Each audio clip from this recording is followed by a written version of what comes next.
नमस्कार मित्रांनो, मी प्राध्यापक संतोष बोर्डे आपल्या बोर्डेज करिअर अकॅडमीच्या यूट्यूब चॅनलवर स्वागत करतो. मित्रांनो, या संडेला म्हणजे रविवारी 24 मेला 24 मेला UPSC 2026 UPSC 2026 ची प्रिलिमिनरीची एक्झाम जी मित्रांनो ती झालेली आहे आणि आतापर्यंतच्या पूर्ण इतिहासात असं पहिल्यांदा घडलंय की UPSCनी अगदी पहिल्यांदाच की 3च दिवसाच्या नंतर UPSCनी याची प्रोविजनल आन्सर की मित्रांनो आउट केलेली आहे.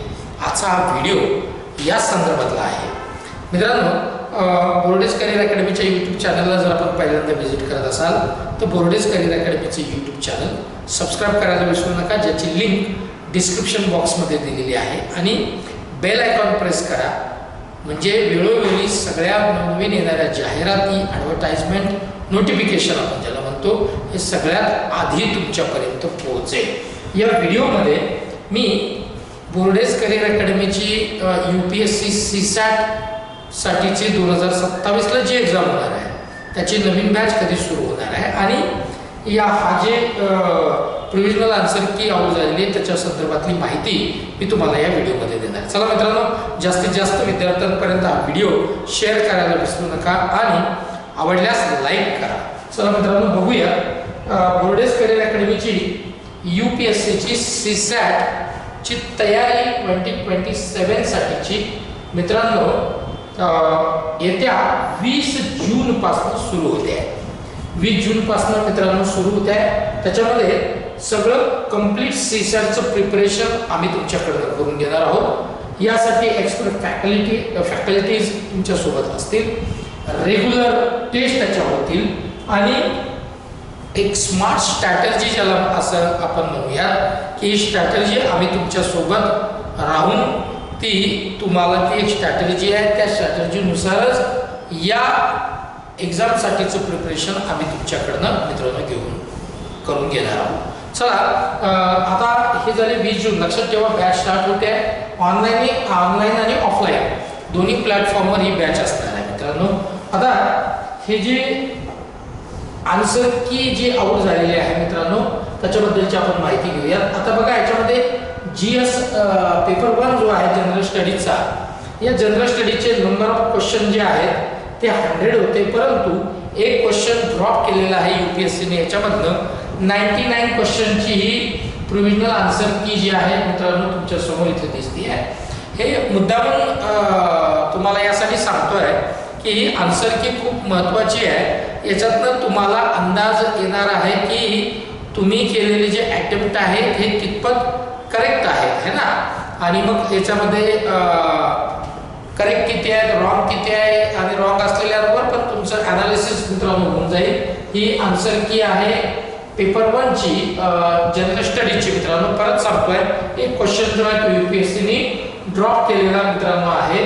आता ही जी PDF आहे ही बोर्डेज करिअर अकॅडमीच्या टेलिग्राम चॅनलला पण आहे, ज्याची लिंक डिस्क्रिप्शन बॉक्समध्ये मित्रांनो दिलेली आहे. ठीक आहे. त्याच्यानंतर आता याच्यामध्ये ही झाली जनरल स्टडीजची पेपर 1 जो आहे तो जनरल स्टडीजचा, ज्याला 200 मार्क्स होते, 100 क्वेश्चन होते, परंतु वारंवार सांगतोय एक क्वेश्चन जो आहे तो UPSCने याच्यामधनं ड्रॉप केलेला आहे. त्याच्यानंतर जो दुसरा जो पेपर आहे तो आहे CSATचा मित्रांनो. तर पेपर 2 जो आहे त्याच्यामध्ये सुद्धा इकडे नंबर ऑफ क्वेश्चन जे आहेत ते 80 आहे. 80 नंबर ऑफ क्वेश्चन्स आहेत आणि 200 मार्क्स आहेत. याची पण आन्सर की आपण बघता आहात इकडे स्क्रीनवर तुम्हाला दिसते. टेलिग्राम चॅनलवर याची PDF असेल, सबस्क्राईब करा म्हणजे तुम्हाला ही PDF भेटून जाईल मित्रांनो. आता विषय असा आहे की UPSCने पहिल्यांदा म्हणजे या UPSCच्या एक्झामच्या इतिहासातली हिस्ट्रीमधली पहिल्यांदा असं घडतंय की ही प्रोविजनल आन्सर की जी आहे 3च दिवसात मित्रांनो आउट झालेली आहे. आता याच्यामध्ये UPSCने 31 मे पर्यंतचा वेळ दिलेला आहे. 31 मे पर्यंत तुम्हाला जर काही ऑब्जेक्शन असतील तर तुम्ही ते रेज करू शकता. ते तुम्ही ऑब्जेक्शन तुम्ही तिथे काय म्हणता येईल ना त्याला की ऑब्जेक्शन तुम्ही ते सांगू शकता, परंतु त्याच्यासाठी ऑथेंटिक तुम्हाला त्याचं प्रूफ द्यावं लागेल की एखादा क्वेश्चन जर त्याचा आन्सर रॉंग आहे त्यांनी दिलेला असं तुमचं जर म्हणणं असेल तर ते तुम्हाला सिद्धसुद्धा करावं लागेल, त्याचे वेगवेगळे दाखले किंवा थोडक्यात प्रूफ तुम्हाला ते द्यावं लागणार आहे. ठीक आहे मित्रांनो, यामुळे होणार काय आहे की तुम्हाला तुमचा एक्झॅक्ट कट ऑफ चा जो आहे तो अंदाजाही येऊन जाणार आहे आणि तुम्ही केलेले जे अटेम्प्ट आहेत ते करेक्ट आहेत का रॉंग आहे हे तर तुम्हाला याच्यातनं नक्कीच कळणार आहे. आता मित्रांनो, तुम्हाला करायचं काय आहे की हे पेपर 1 आणि पेपर 2 याचे आन्सर की तुम्ही चेक केल्याच्या नंतर कमेंट बॉक्समध्ये तुम्हाला कमेंट सुद्धा करायचे आहेत की तुमचे नेमके अटेम्प्ट किती तुम्ही केले होते आणि प्रोविजनल आन्सर कीनुसार दोन्ही पेपरमधल्या किती करेक्ट येत आहेत, की ज्याच्यातनं आपल्याला हा व्हिडिओ करायला सोपं जाईल की एक टेंटेटिव्ह याचा कट ऑफ किती असू शकतो. आता बऱ्याच विद्यार्थ्यांचे असे फोन आणि SMS येत आहेत की याचा कट ऑफ किती असू शकेल आणि मेन्सची एक्झाम कशी असेल, तर किती म्हणजे कधी असेल. तर मित्रांनो, एक 80 to 90 डेजच्या नंतर 80 ते 90 दिवसाच्या तुम्हाला दिवसांचा वेळ मिळतो. त्याच्यानंतर मेन्स असते, त्याच्यामुळे मेन्सच्या तयारीला लागायला हरकत नाही, परंतु नेमकं तुमचे अटेम्प्ट किती आहेत हे आधी चेक करून घ्या आणि मगच मित्रांनो त्याच्या तयारीला लागा. आणि परत पुन्हा वारंवार सांगतोय की डिस्क्रिप्शन बॉक्समध्ये तुम्हाला टेलिग्रामची लिंक दिलेली आहे ज्याच्यात या PDF मिळतील आणि कमेंट बॉक्समध्ये तुमचे अटेम्प्ट मात्र तुम्ही लिहायला विसरू नका. चला इथेच थांबतो. जय हिंद, जय महाराष्ट्र.